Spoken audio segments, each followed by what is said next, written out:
Hello, everyone. We'll just get started.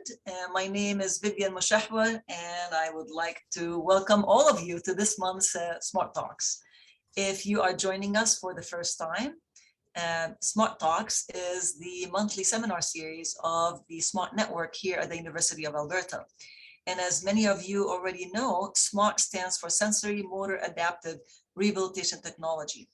We are a network of more than 300 professors and learners who have come together from many different disciplines to develop interventions that would improve quality of care and health outcomes, especially for persons experiencing neurological conditions.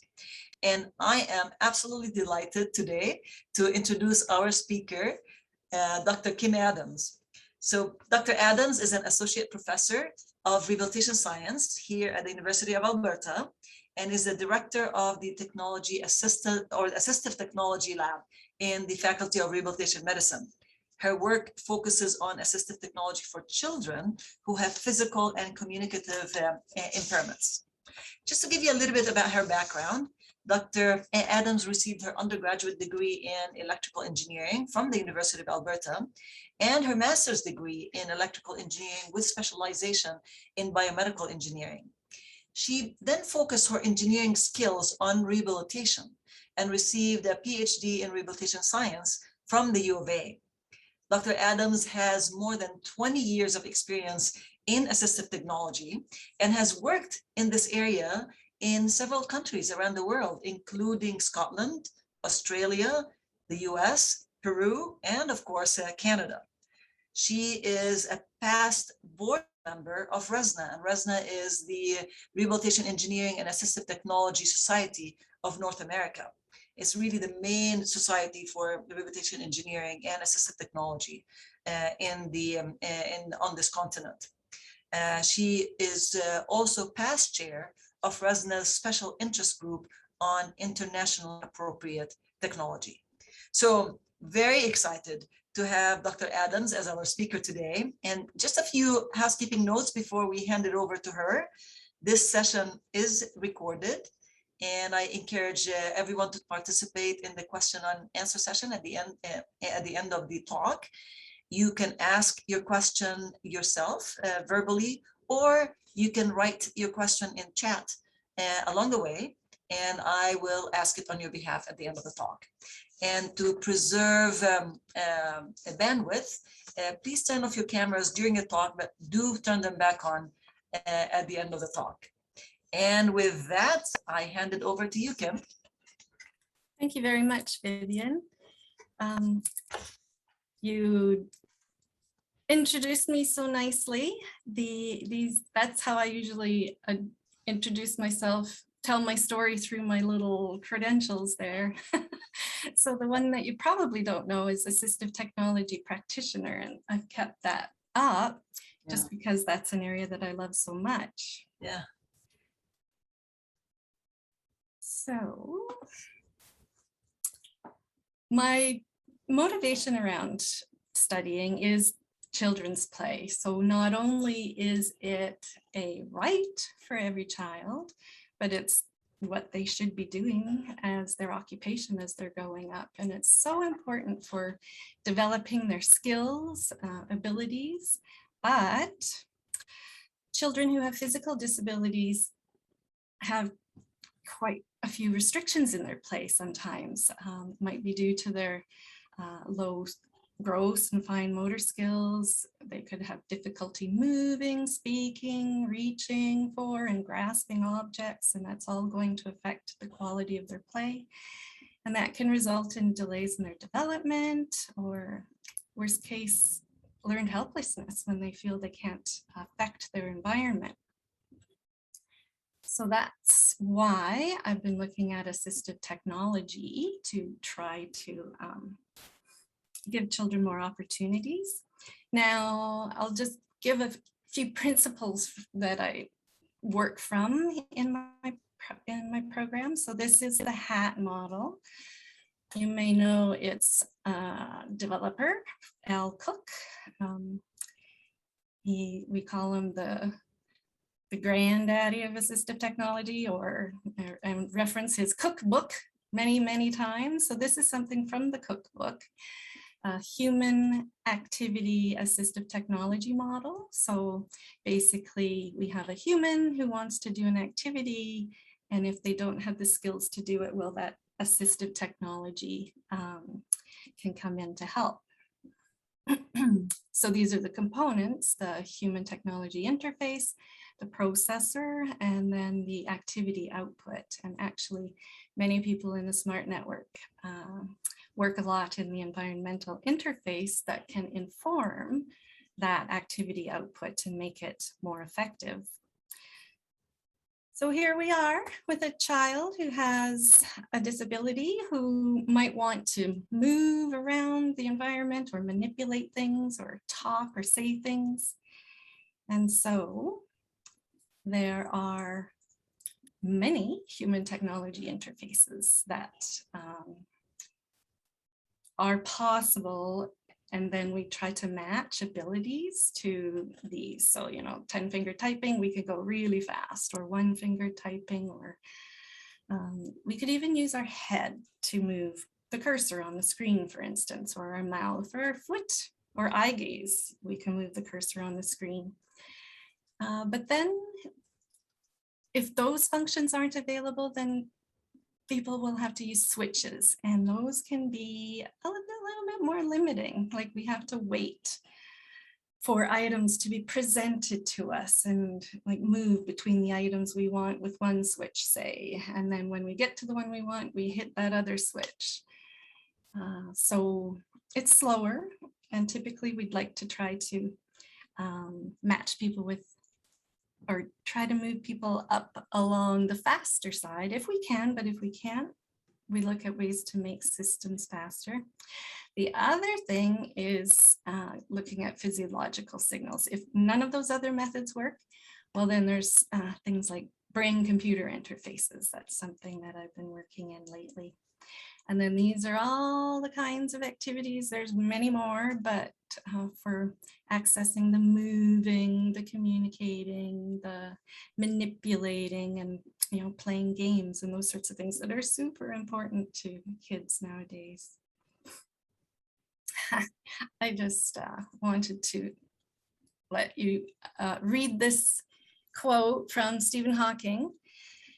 I keep looking into new assistive technologies, and I have experimented with eye tracking and brain-controlled interfaces to communicate with my computer. However, although they work well for other people, I still find my cheap operated switch easier and less fatiguing to use. So you can see here that assistive technology is very personalized. Even if we think we found the perfect match, well, the user is the expert. And that's why when I was thinking about what to talk about today, I wanted to focus on the user design aspect. It's really important to involve users in decisions. It happens quite naturally in the clinical environment.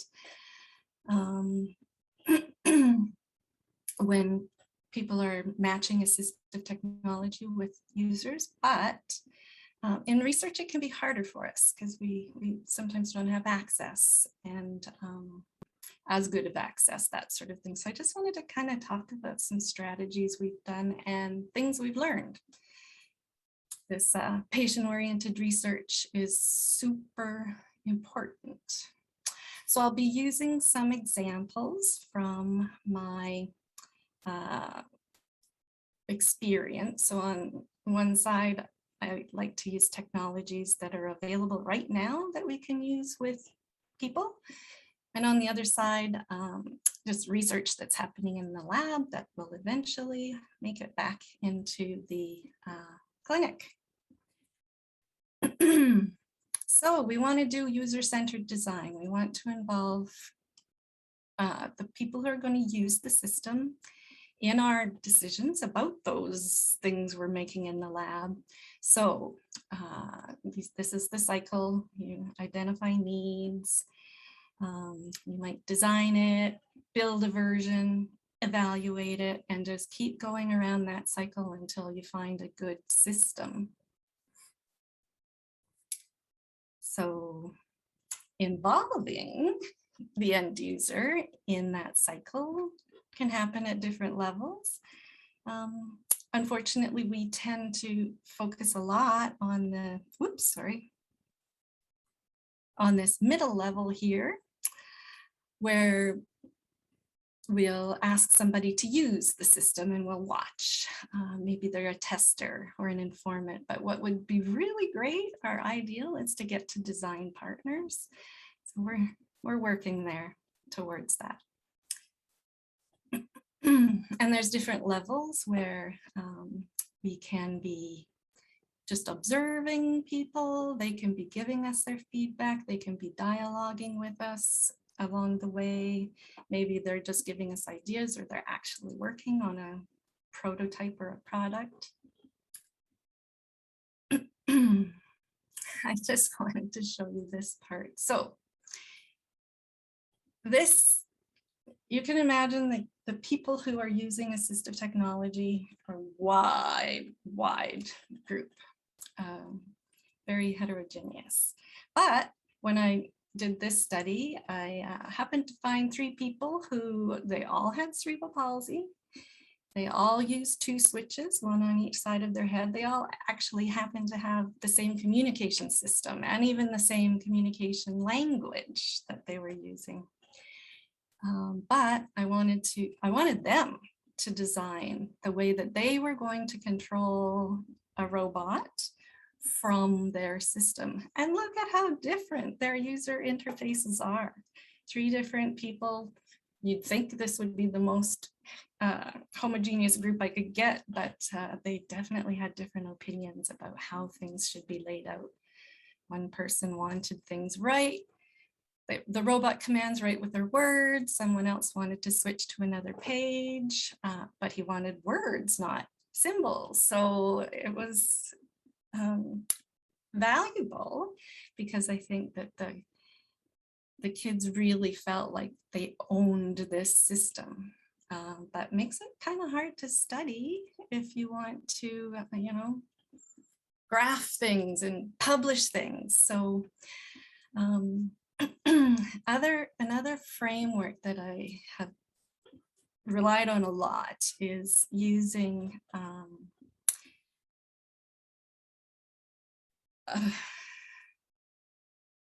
I thought it would be in the title, using this, the definition of usability for measuring the usability of assistive technology. So usability is the extent to which a system, product, or service can be used by specific users to achieve specified goals with effectiveness, efficiency, and satisfaction. So that gives us something to measure when we're testing out systems. And in the world of brain control interfaces, that has been incorporated into the user-centered, they're proposing that as what we should be doing for our user-centered design with BCI, is using these, measuring effectiveness, efficiency, and satisfaction with folks. So let me talk about trying to measure some things. First, I'm going to talk about when children are using switches to control a robot. Here's a way that Adriana Rios measured effectiveness. She actually looked at how effective was that robot in letting that kid demonstrate her playfulness. So the child was controlling the robot using those different, 2 switches, one on each side of the head, 2 switches, one on each side of the lap tray, making that robot go all sorts of places. And the other thing that was really nice, very user-centered about this design, was having the child use her own toys. That was really, really motivating, instead of, us engineers thinking, oh, this could be fun, here, try it. She got to choose her own things. And so then the repeated measures when the user is their own control is a good way to go when you have such diverse participants. Now, those hitting those switches to get that robot to go all over the place, that is really hard for some kids. Cognitively understanding what happens when I press this one versus this one, and I have to do this one, then that one, or even physically. So as part of that processor component, we were wanting to have the system do as much for the person as we can. Looking at machine learning, what can the robot take over for the child? So we started looking at this, but it got kind of complicated to jump straight into machine learning for everything. So we took a step back and just did a Wizard of Oz approach. And so here, if the child hits the switches in the correct order, great, the system doesn't do anything. If they seem confused, they don't do it within a certain amount of time, then the system will give either an audible or a light signal. If they still aren't getting it, then the system can do the task itself. So Maria was the wizard and also kept track of how were the kids doing in these tasks. So this is kind of busy and hard to see, but the basic idea is that the young kids will get the easier tasks like task 1 really well, but they aren't getting those harder tasks very well. But once you get older, poof, they're getting those tasks because they're old enough to understand. So what we want in the intervention is for the robot to take over and try to do some of those tasks for the child. Well, it didn't work that well here. We did find that it kind of confused the children that this robot was talking to them.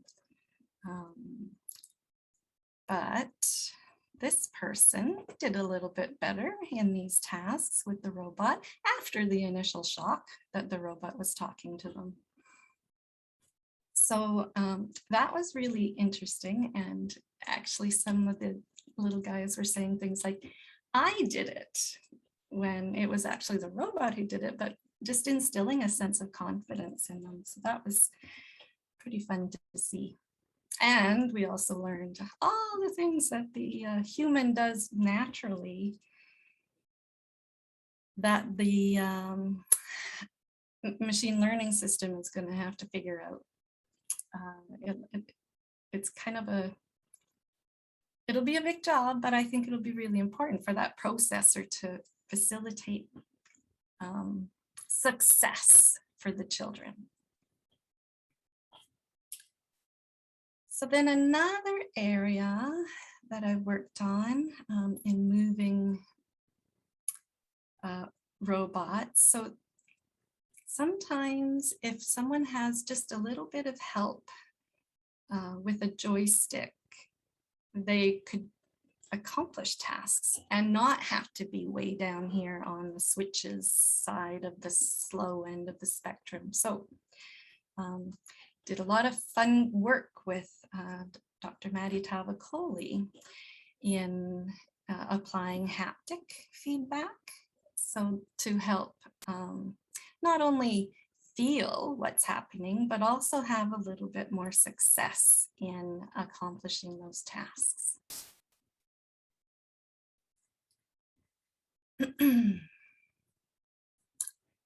So this was really interesting to me.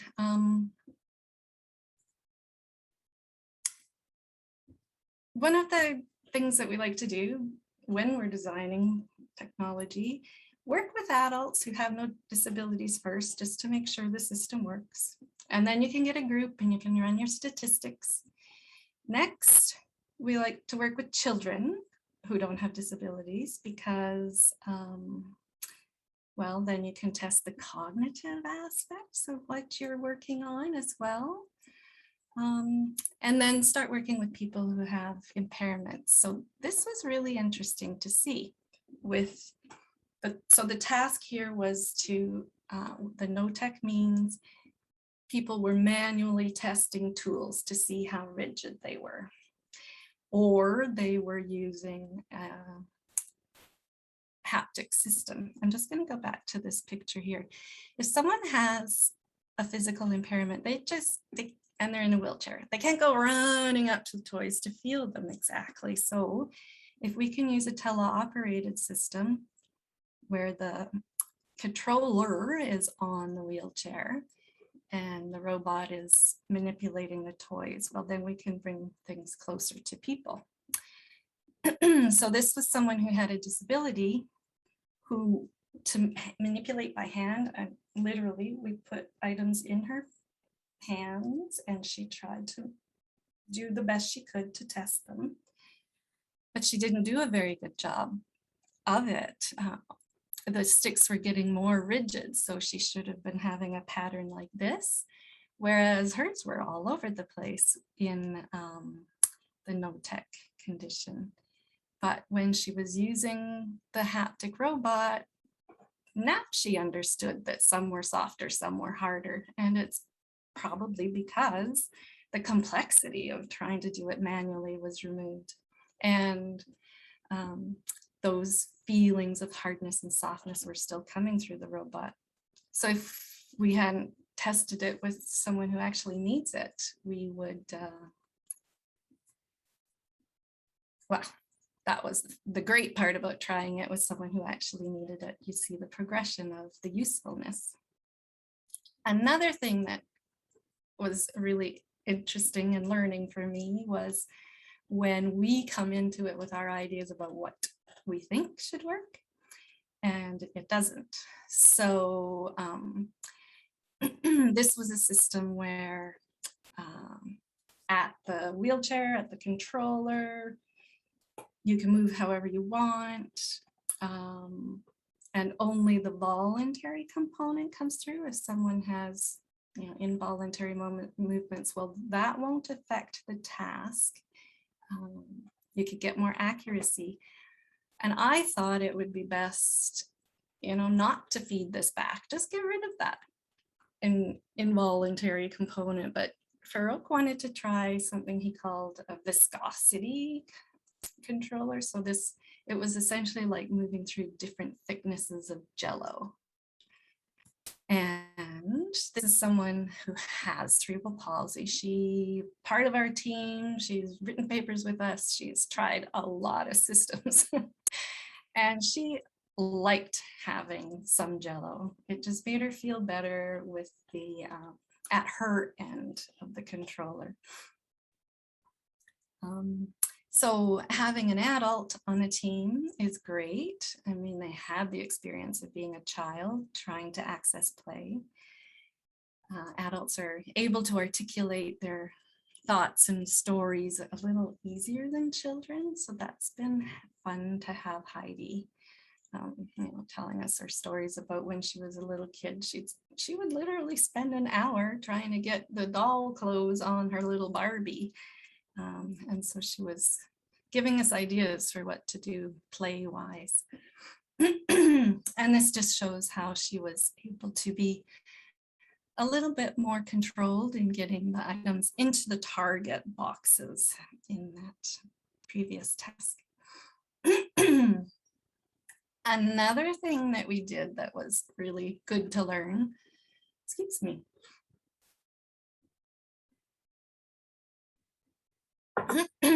was around our experience with virtual fixtures. So these can be helpful in directing you towards targets. It essentially makes a wall around the pathway that's good to follow to get there. And so Heidi tried it, and she, without the system, she was doing okay.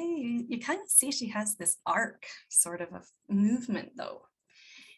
whereas our system confined her to the straight line. And it was honestly a little abusive to her reflexes. And so she preferred it not so hard. Similar experience with these virtual fixtures that were made to help color and keep inside the lines. Well, the rigid ones caused reflexes and uncomfortable movements, whereas if it was something a little bit softer, felt much better and could have a bit more accuracy with the tasks. So that was really super to learn. And also gave us this idea about letting people move the way they want to, but giving guidance to help get there. So using the learning from demonstration mode is basically, if there's a task to accomplish, the person with the impairment gets help from someone who kind of knows their situation, knows how far to stretch, those sorts of things. But the system is learning that the whole time. And so then when the helper stops helping and then just becomes a playmate, the system helps the child to do it independently. They can repeat that task. A lot of games have repetitive tasks, so that's pretty fun. Two things that came out of this work was, first version was something that was time dependent. So the child would have to go at the same speed that was demonstrated by that helper. Well, that may not be the best way. And so the next version was time independent. So that is really neat to see how these engineers in Madi's lab could come up with such helpful ideas and, gain success and accuracy in tasks. Another thing that helps to really, really tune things to our user is, my range of motion and the shape of the way I do things may not match what that task requires. So we can have scaling, and it can be linear or non-linear in order to match shapes of tasks.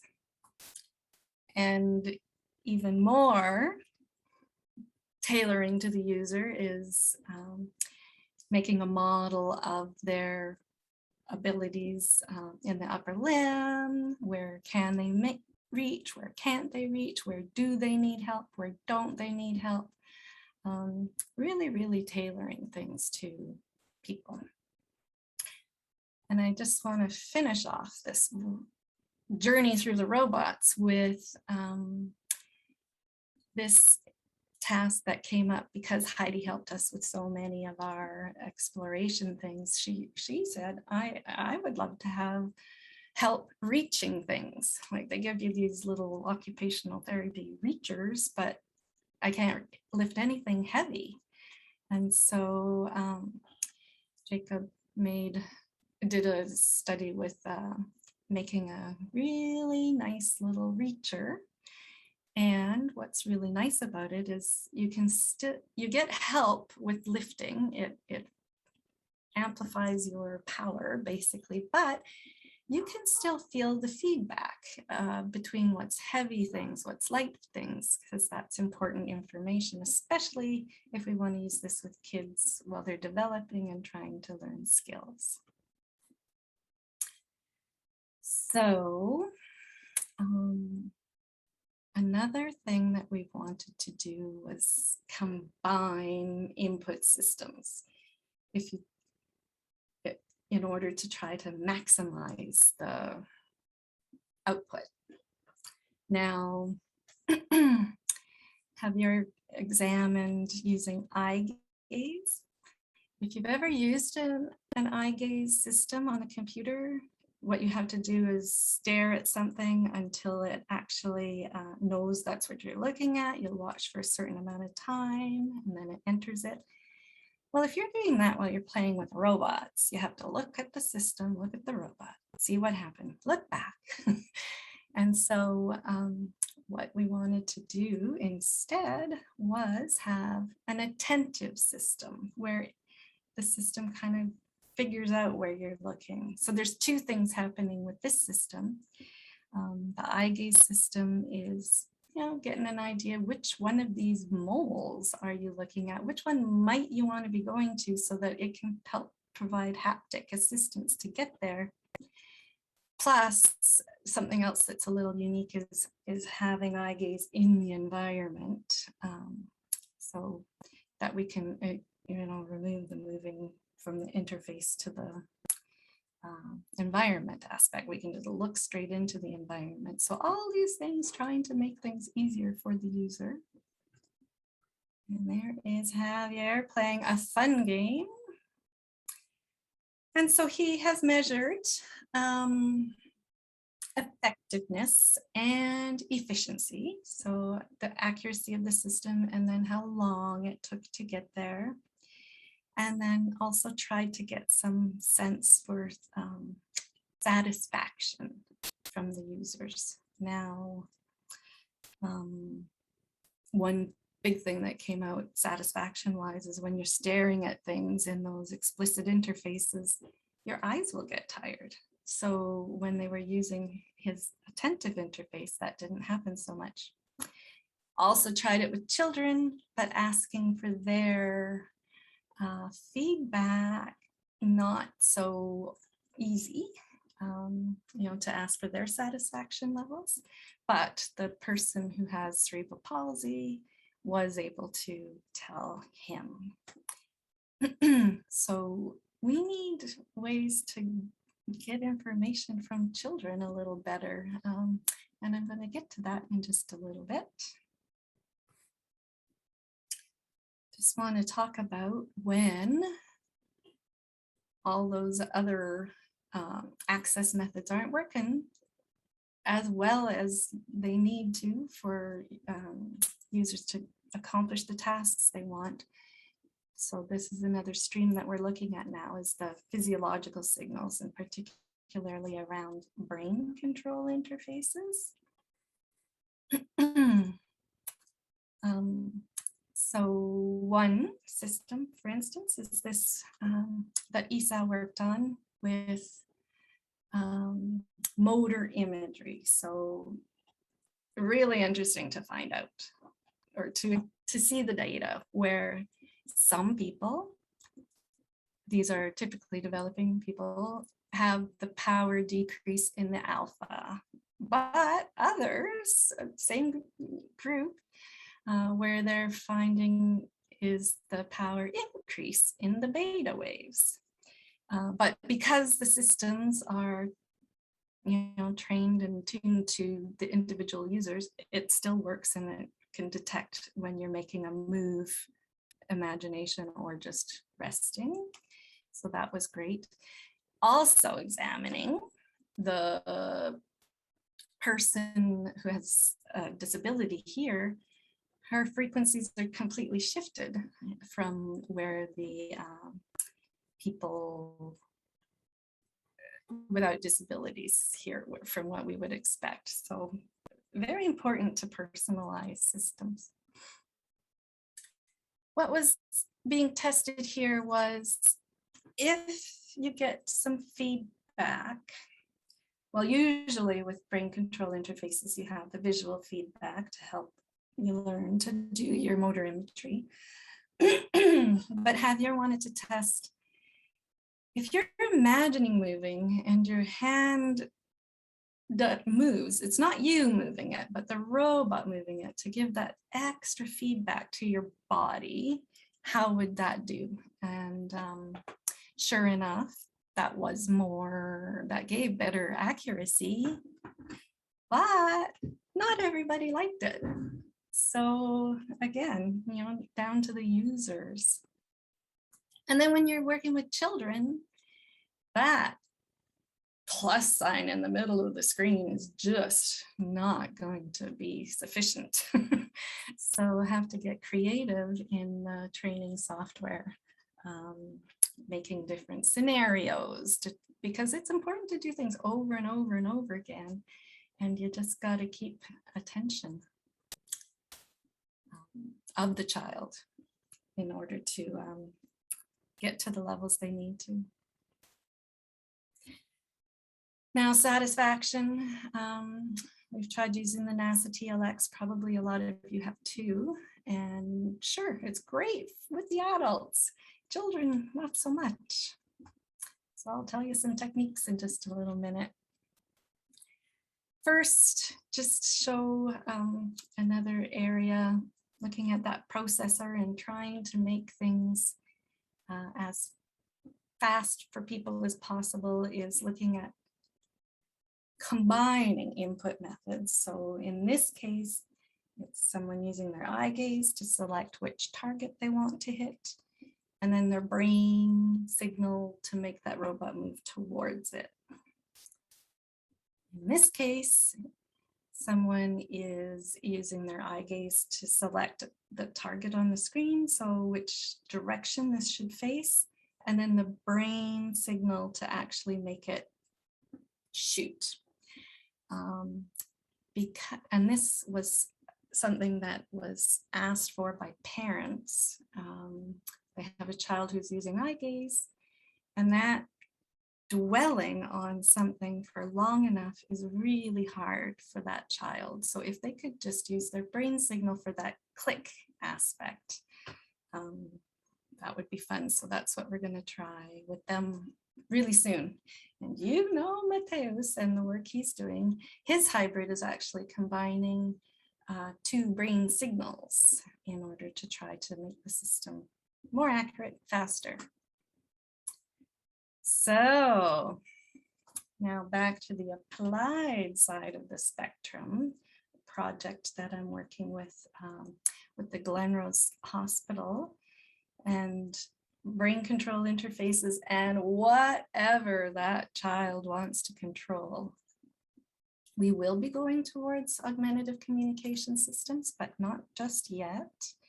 There's a menu of things that children come to the brain control interface program wanting to try. So with this program, it's kind of an extension of all the other assistive technology services, but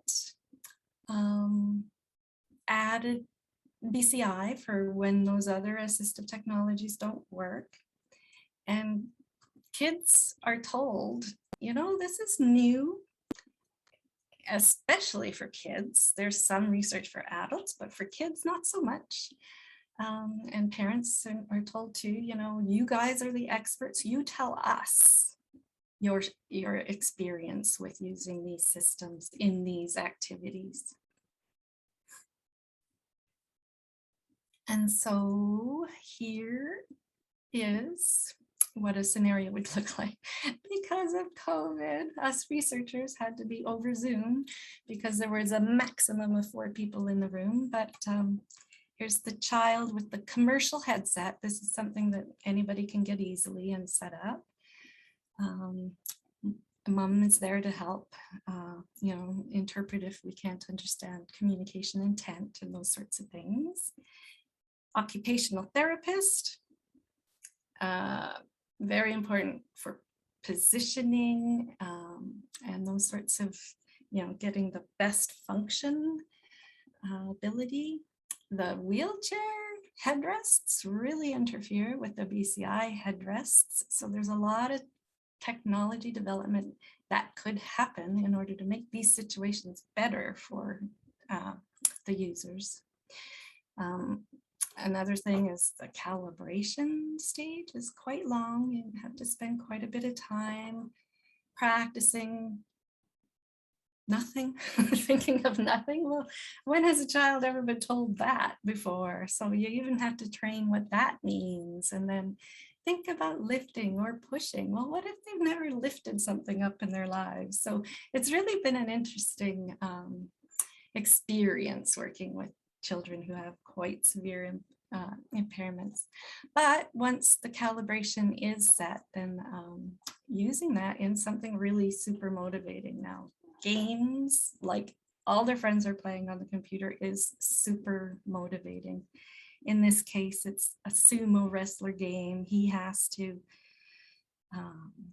use his BCI to point his player to the opponent and knock him out of the ring with his signal.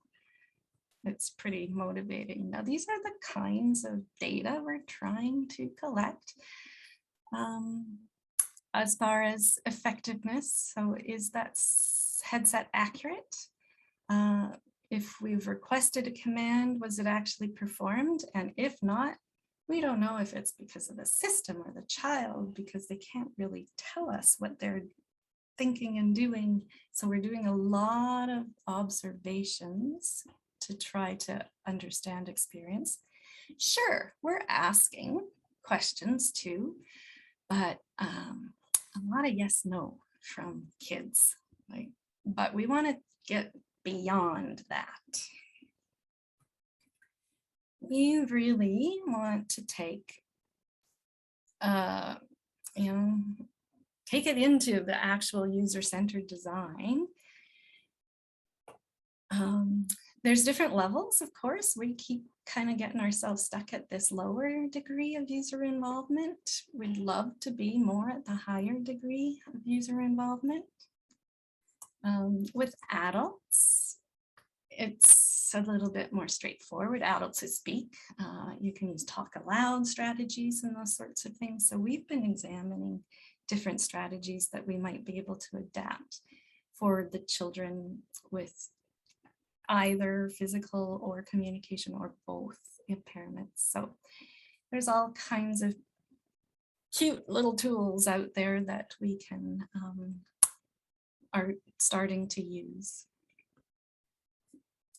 And then the other aspect, well, interviews are a big way of getting qualitative experiences from people, but holy cow, how do we get more than just a yes or a no?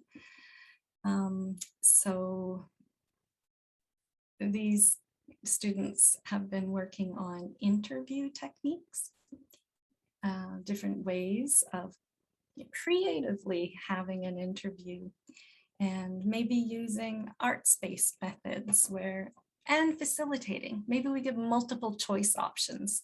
Here's a cartoon. What kind of face do you want to put on him? A happy face? Maybe a frustrated face? What do you think he's thinking? One of these three things? Or different ways to organize your thoughts about what you liked, what you didn't like, those sorts of things. Now this is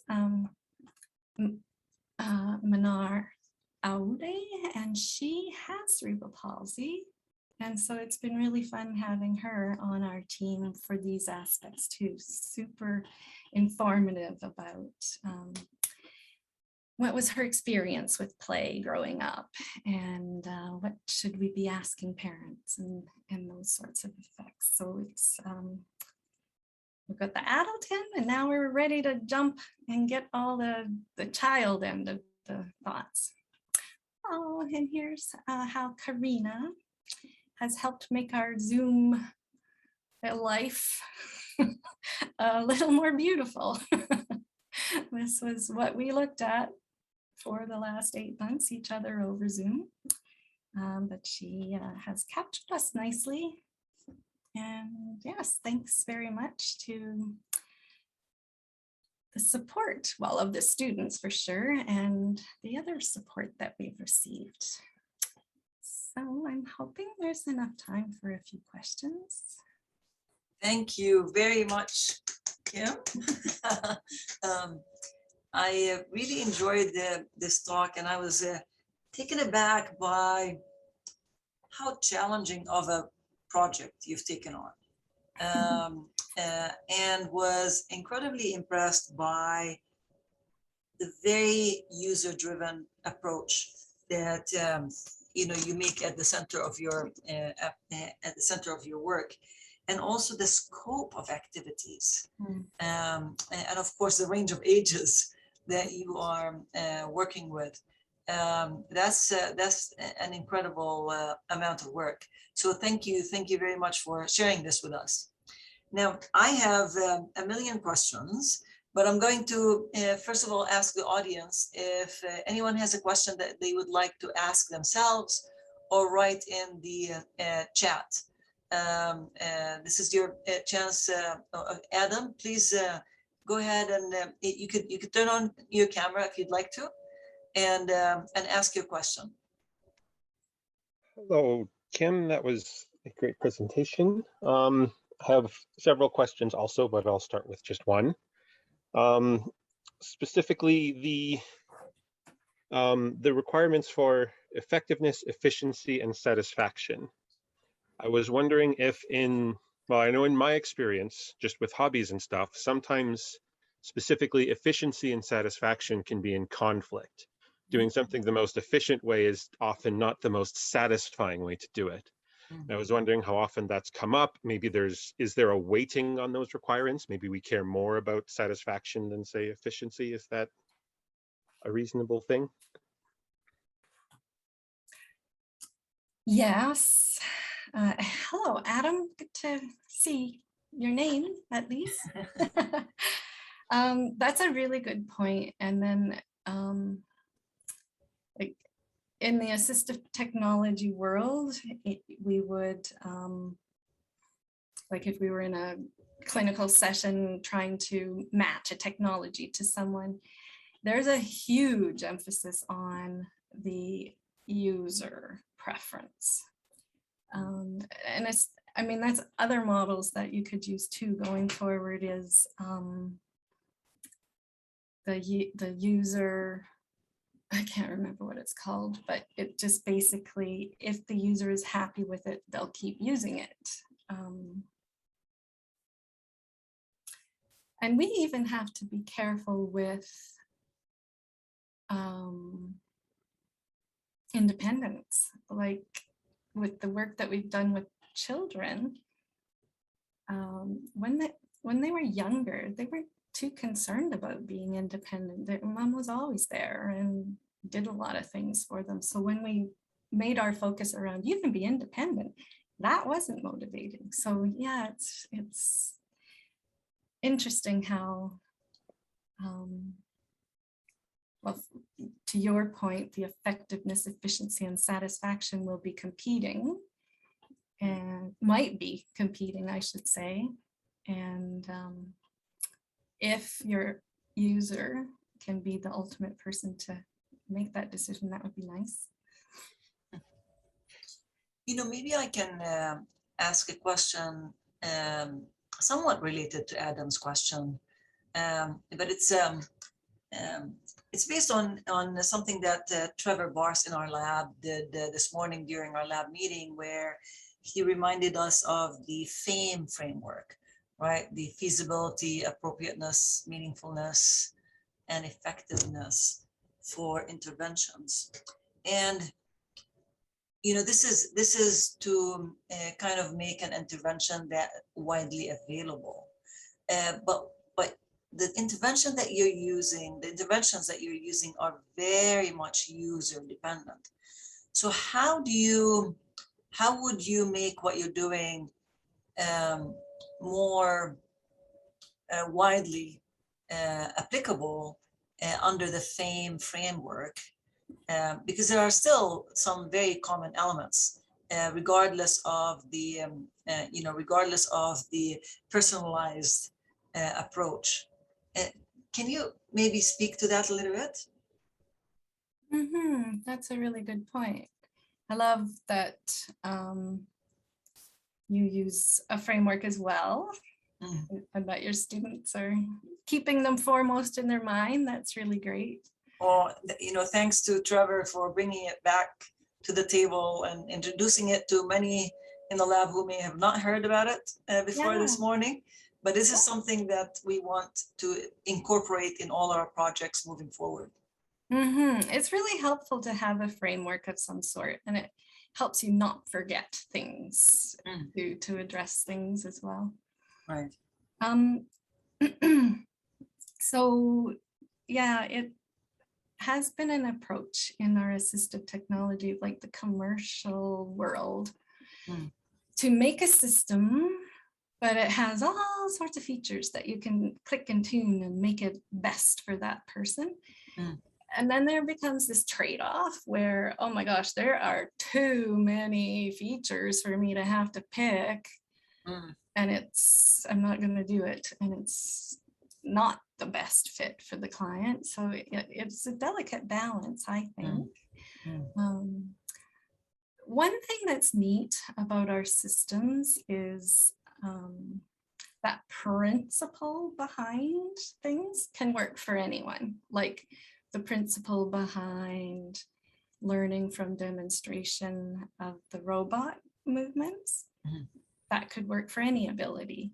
Or the principle behind having to calibrate your BCI system so that it can detect the way you happen to make those systems or those signals, that can work for anyone. So those sorts of principles will help, I think, make it more widely available. Agreed. Michelle Gauthier. Yeah. Hi, Kim. Hi, Michelle. Hi. Yeah, so I was just wondering, what is your feeling about using virtual reality and augmented reality with children? How are they, what experience have you seen in that? Do they like it? Is it just too foreign? Yeah, that's a really good question. Because a lot of what we do could be done a lot quicker if we just went to the virtual world, maybe, except for the programming of the individual worlds. One family that I worked with once when I was looking at recruiting them and showing them that we had a real focus on physical object play, what their opinion was, that's great because my child spent so much time in front of the computer already.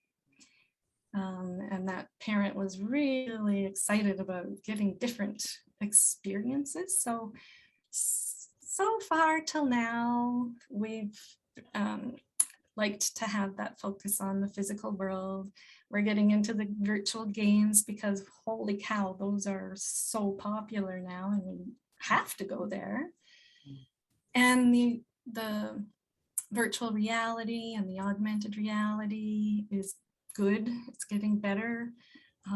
One thing, some children don't tolerate wearing systems very well. So you have to find the right kid. And then integrating it with their movements is maybe difficult, but what's neat is the Glen Rose is getting a system that has BCI and virtual reality integrated, so you're not having to clunk together things so much. So we're going to be able to start seeing what can happen there. And then the other thing about it is our focus has been on compensation, where if you can't physically do this, how can you do it, rather than rehabilitation, which is building the skills using technology so that you can independently do it with your hands or whatever later.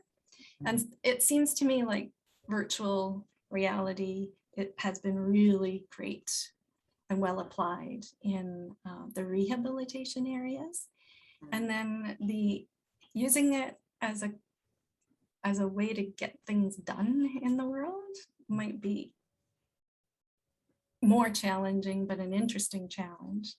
But with that integrated system, you can just do your motor imagery task, and then poof, you can select your virtual place you want to go to. So that'll be really fun to watch what transpires.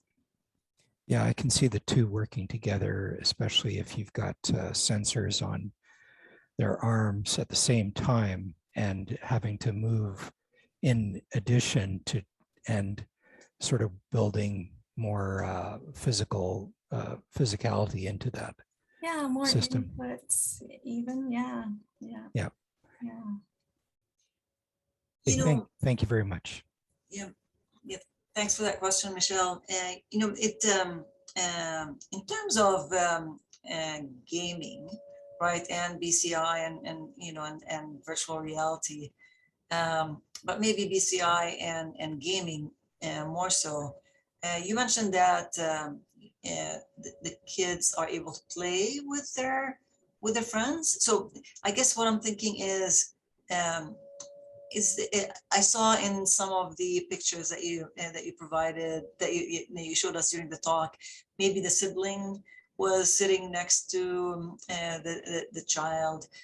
So the question became to me, are the siblings involved? Can they maybe wear BCI themselves and play with their brother or sister in a game where they are using the same signals and they need to kind of learn the same tools to be able to play? I wonder, and is that something that would be also become even more encouraging for both the parents and the child themselves to take part and and interact in a more fun way?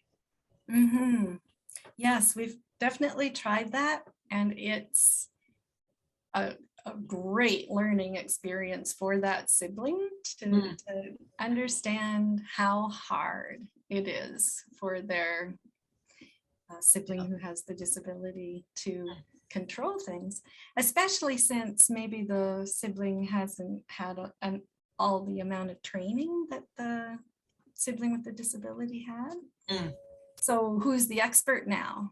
Right. Like, that's really neat. Right. Yeah. And then even if they're both using their own sort of access method to control the same game, then at least they're in the same world together too. Right. Mm-hmm. Yeah. I know we're almost running out of time. Michelle, do you have another question, or Adam has another question? My list and Michelle has another question. So let's take their questions and my questions. You and I will just chat about them. Adam. All right. So those alternate interview techniques, I think, are super cool sounding, and that's an awesome direction to go. I'm very fond of interviews. Qualitatively, my hammer is sort of discourse analysis. And I was wondering if you've given any thought to, as far as the difficulty in getting at the information you want, looking at taking that sort of approach. So for example, you could start the interview using some of those super cool techniques, asking them about what are their favorite activities. Then you can have them do your experimental activity, talk to them about that, and then sort of use the first information as a comparison or a scaffold to try and interpret the other information. So use, like, before they've even tried our BCI? Yeah, that or like information? have them do a task that you know they enjoy, or Yeah. you know gives them satisfaction. Do an interview sort of thing then. Then do your study, then do the interview again. Then you can kind of set yourself up to maybe interpret the post-interview. Yeah, that's exactly the protocol that we've set up, actually, to have a pre and see what works now, or what would you like to do, and then compare after they've tried the BCI. Does that tend to help more than not doing that, I suppose, or? Yeah, for sure. Because maybe it's a total disaster when they're using BCI, but we can learn from what they come into it liking, and maybe try to match that, build capacity for that later. And then I keep forgetting the other aspect. Oh yeah, what are your expectations around the BCI? That's another thing that we ask, like if people's expectations are high compared to the quality of the technology now. Yeah, that definitely comes up a lot in artificial limbs, both upper and lower. There's a mismatch of expectation that can lead to difficulties in adoption. Yeah. Thank you very much for that question, Adam. I think that's very critical. We have run out of time, Kim, so thank you so much again for giving our Smart Talks today and really tackling a pretty difficult problem. So, I'm very proud to know that you're taking this on as a member of the Smart Network, and I wish you all the best. And if there's anything we could do to further assist with that, we're more than happy to.